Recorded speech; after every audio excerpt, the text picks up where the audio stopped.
Happy Monday. My name is Michael Leeserman here with the Trial Guide's Tip of the Day.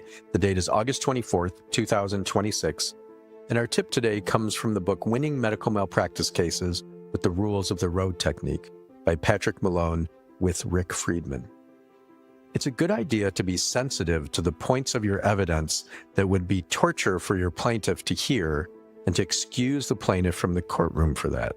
Alerting the jury in opening is intended to head off any wrong signal that the plaintiff lacks interest in the testimony. Yeah, this is something that I talk about with other lawyers all the time. I've gone to not having my client there at trial hardly at all. Just there for jury selection, their testimony, and closing. I made some exceptions to that. I had in my last trial the client in the courtroom during, of all things, our expert crash reconstructionist testimony. That was very moving. My client had suffered a double amputation, and he was on his motorcycle hit by a truck, and he and his wife, I had them sit through the crash reconstructionist's direct because my client didn't have any memory of the crash, right? And so he listened to what the crash reconstructionist said, which is very compelling based on the roadway evidence that he was not at fault, that he did nothing wrong. And afterwards, in the hallway, my clients both in tears, the husband and the wife said, thank you for letting us sit through that. And my client said, I always wondered, did I do something wrong? Now I know I didn't. The wife said something similar. Thank you so much for letting us listen to that. The point is, I did that with a particular intention and for a particular reason.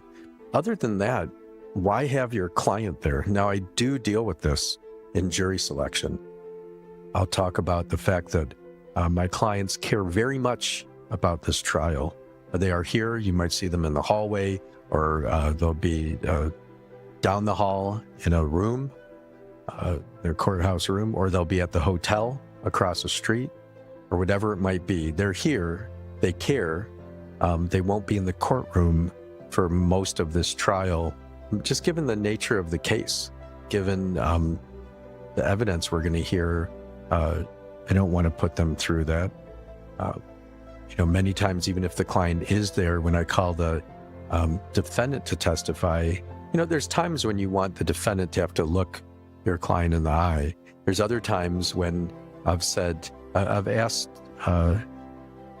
Jane and John not to be here, so you can just speak freely. Feel free to speak freely. So think about these things. On the whole, I don't think that a lot of good comes from your client being in the courtroom. I think that a jury, if there's catastrophic injuries, they get used to seeing them. If they're not, then they could see if your client smiles at some point, oh, they're taking this too lightly. I found it works better not to have them there throughout the whole thing. The important part is to be able to explain that, talk about it in jury selection if that's what you choose to do. Let's take a deep breath together and be grateful to be alive today. We get to do this work. Not have to, but we get to. What a gift to be trusted with our client's story, with a human being's suffering and their hope for justice. May we serve our clients with gratitude. May we work fiercely and compassionately today. May we reduce suffering in the world through the quality of our attention and the integrity of our effort. And now 3 sounds of the bell.